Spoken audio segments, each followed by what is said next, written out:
Sabi nila, ang pinakamagandang panahon para bisitahin ang Caparcon Falls ay sa tag-ulan, mula Hulyo hanggang Oktubre, kung kaya ay sinamantala ko na ang pagkakataon na ito. Samahan niyo ako sa biyaheng ito na tatawagin kong Abra Amazing, with Caparcon Falls.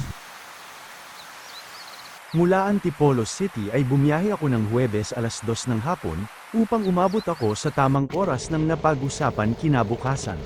Sa mga gustong ma-experience ang Caparcon Falls ay kailangan nyo munang magpabook dito sa Abra Amazing Tours, upang makakuha kayo ng schedule at hindi sayang ang inyong biyahe. Dahil may pagkakataon na fully book ang schedule nila, kaya siguraduhin na coordinated kayo sa Abra Amazing Tours bago bumiyahe. Pasado alas 6 na ng umaga ako nakarating dito sa Tangadan Tunnel, ibig sabihin ay nakarating na ako ng Abra.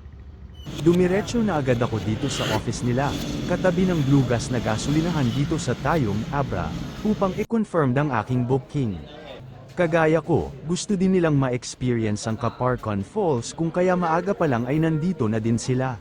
1,600 pesos ang bayad for adult and 1,300 pesos for kids edad 3 hanggang 4, edad 5 pataas ay regular na ang bayad. Alas 9 ng umaga ay nag-conduct ng orientation ang management tungkol sa mga dapat at hindi dapat gawin kapag nasa tour na, upang masiguro ang kaligtasan ng mga turista. Maximum is 2 hours kasama na yung paglalakad papunta sa entrance.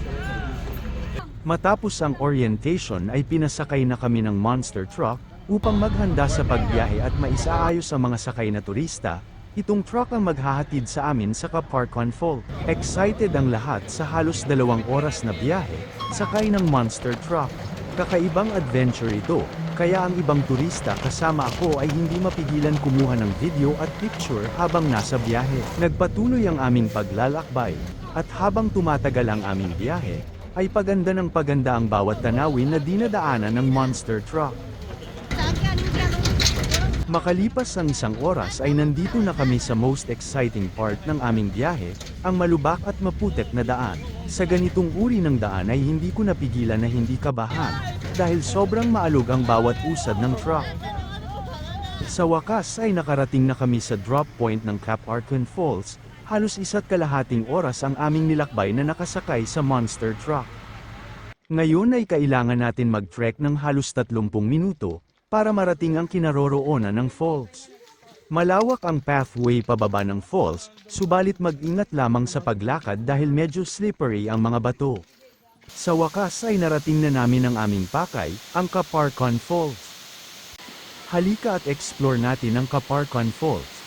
Sobrang nakakamanghang pagmasdan ang natural terraced limestone na binubuo ng mga mini pool at napapalibutan ng mga berde at malalagong mga punong kahoy, na mas lalong pinaganda ng natural na daloy ng tubig sa mga talon.